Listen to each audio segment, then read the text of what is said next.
5/40, 5 से 40 कितने टाइम्स करता है? 8 टाइम्स, 1/8। अब 1 में 8 का डिवाइड कितनी बार जाता है? 0 पॉइंट, फिर 10 करेंगे 1, फिर 2 बचे 2 0 20, 2 टाइम्स 0.12। रहना तो बहुत है, पॉइंट के बाद 2 डिजिट एटलीस्ट अपन कैलकुलेट कर ले तो ही बहुत है। तो यहां पर ये कौन सी इलास्टिसिटी है डिग्री में से बताओ? 0 से मतलब 1 से कम आंसर आ रहा है, तो 1 से कम किसको बोलते हैं? लेस देन 1 कौन सी होती है? रिलेटिवली इन इलास्टिक डिमांड, है ना। तो ये अपन को लास्ट में जब न्यूमेरिकल आता है तो वो लिखना होता है ये डिग्री कौन सी है, ठीक है। ये मेथड कौन सा है? परसेंटेज मेथड है। फिर आता दूसरा मेथड जिसका नेम है ज्योमेट्रिक मेथड। ज्योमेट्रिक मेथड का एक और नेम है पॉइंट इलास्टिसिटी।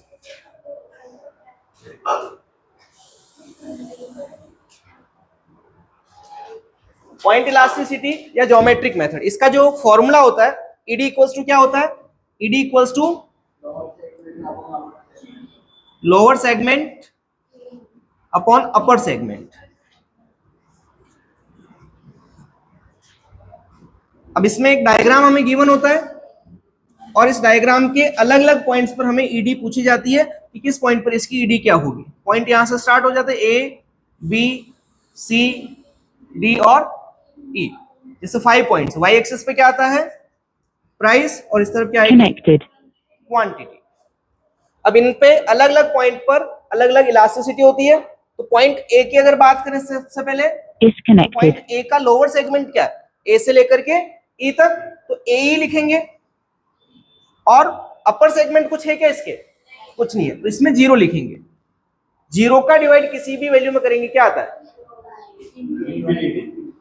क्या आता है? इन्फिनिटी। यानी कि पॉइंट ए पर इलास्टिसिटी क्या लिखेंगे? ED infinite.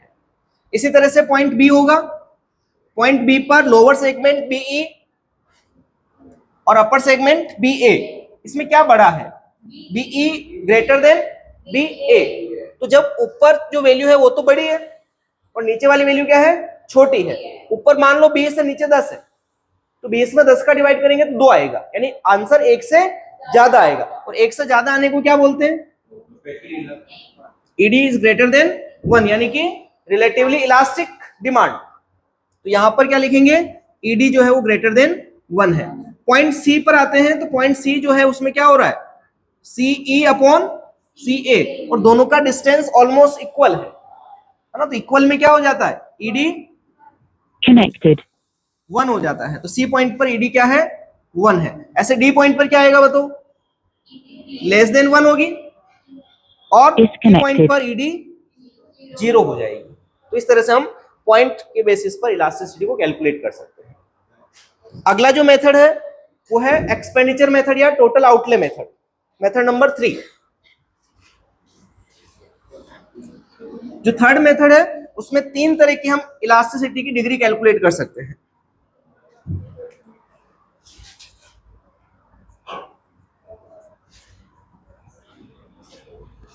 एक्सपेंडिचर मेथड या टोटल आउटले मेथड।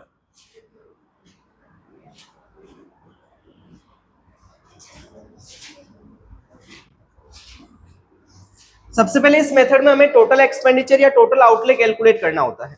तो टोटल एक्सपेंडिचर या टोटल आउटले कैलकुलेट कैसे करेंगे? तो टोटल एक्सपेंडिचर क्या होता है?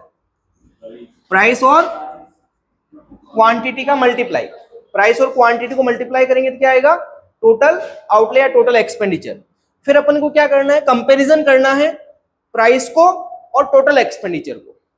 इसको कंपेयर करेंगे, प्राइस और टोटल एक्सपेंडिचर को कंपेयर करना है, उसके बीच में क्या रिलेशन चल रहा है। कोई फॉर्मूला नहीं लगाना अब इसके अंदर, फॉर्मूला केवल टोटल एक्सपेंडिचर का है। बाकी इलास्टिसिटी कैलकुलेट करने के लिए कोई फॉर्मूला नहीं है, उसमें केवल रिलेशन देखना है। तो इस मेथड के अंदर हम 3 तरह की डिग्री कैलकुलेट कर सकते हैं। कौन कौन सी है? First, elastic demand.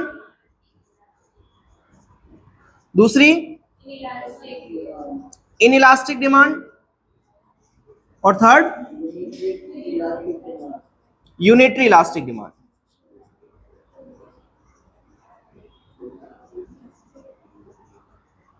सबसे पहले बात करते हैं इलास्टिक डिमांड।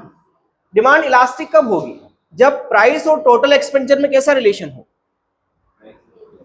प्राइस और टोटल एक्सपेंडिचर में कैसा रिलेशन हो? इनवर्स रिलेशन हो। कैसा रिलेशन हो?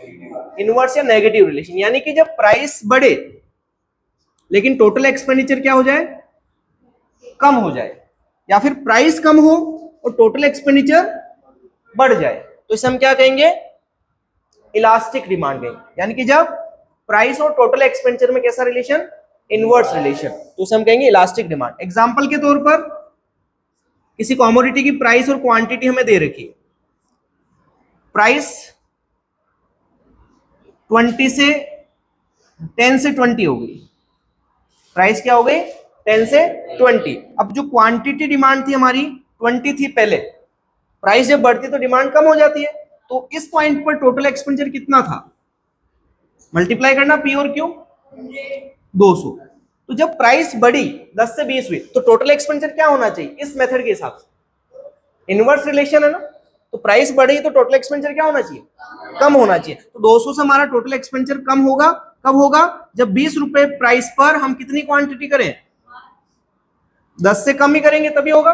10 तक तो ज्यादा ही आएगा, 10 से कम करेंगे तो मान लो 8 यूनिट्स हमने इसकी डिमांड करी है, तो 8 टू जा 16, 160। तो क्या हुआ? प्राइस तो बढ़ गई और टोटल एक्सपेंडिचर कम हो गया। तो इस केस में इलास्टिक डिमांड रहेगी।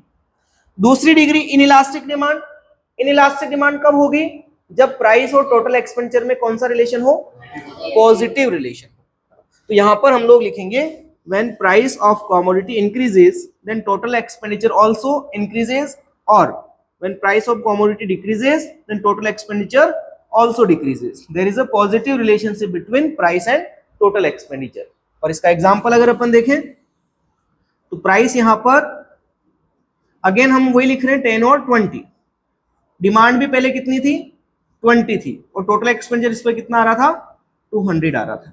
अब प्राइस बढ़ने पर अगर हमारा टोटल एक्सपेंडिचर भी बढ़ जाए, मान लो डिमांड जो है 20 से कम होकर 15 रह गई, तो टोटल एक्सपेंडिचर कितना आएगा? 300। तो प्राइस भी बढ़ गई और टोटल एक्सपेंडिचर भी बढ़ गया, तो इस केस को हम कहेंगे इन इलास्टिक डिमांड। क्या कहेंगे? In elastic demand. तीसरा आता है जब प्राइस इंक्रीज हो या डिक्रीज हो, टोटल एक्सपेंडिचर क्या रहे? कांस्टेंट रहे। टोटल एक्सपेंडिचर में किसी भी टाइप का कोई चेंज नहीं हो, तो उसे हम कहेंगे unitary elastic demand. Total expenditure constant होना चाहिए। एग्जांपल के तौर पर price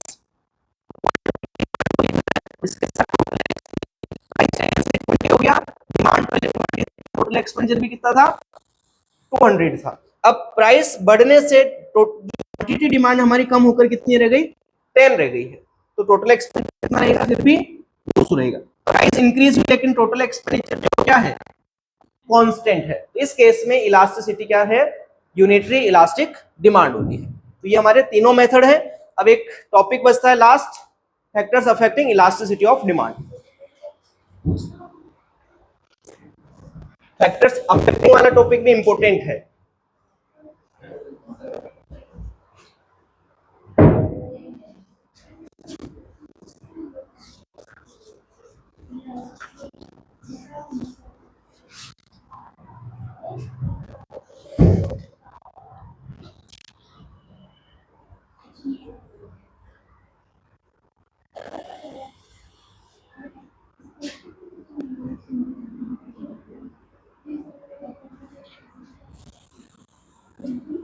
factors affecting price elasticity of demand. Elasticity of demand को बहुत सारे फैक्टर्स अफेक्ट करते हैं, जिसमें सबसे पहला फैक्टर है नेचर ऑफ द कमोडिटी। नहीं है पॉइंट तो है ना? क्या? हाँ बस, तुम क्या एग्जाम दे रहे हो? Nature of the commodity.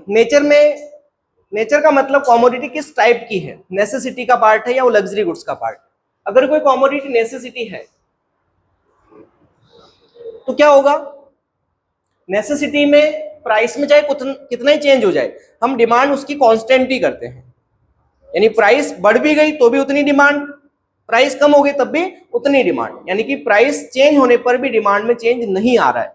जब डिमांड में चेंज नहीं आएगा तो उसको हम बोलेंगे इनइलास्टिक, और जब डिमांड में चेंज आएगा तो उसको क्या बोलेंगे, इलास्टिक। इलास्टिक और इनइलास्टिक का मतलब क्या है कि प्राइस चेंज होने से अगर डिमांड चेंज होती है तब तो उसे क्या बोलेंगे, इलास्टिक, और प्राइस चेंज होने से डिमांड चेंज नहीं होती है तो उसे हम बोलेंगे इनइलास्टिक। तो नेसेसिटी क्या है, इनइलास्टिक है, प्राइस में चेंज होने से डिमांड में कोई इफेक्ट नहीं आता है। इसी तरह से लग्जरी अगर गुड्स है या कंफर्टेबल गुड्स है तो उसकी इलास्टिसिटी क्या होगी, इलास्टिक हो जाएगी। ठीक है, ये पहला पॉइंट, नेचर किस तरह से इलास्टिसिटी को अफेक्ट करता है। अगर नेसेसिटी का पार्ट है तो वो इनइलास्टिक है, लग्जरी गुड्स है, कंफर्टेबल गुड्स है तो वो क्या होगा, इलास्टिक होगा। दूसरा पॉइंट है नंबर ऑफ सब्स्टिट्यूट अवेलेबल।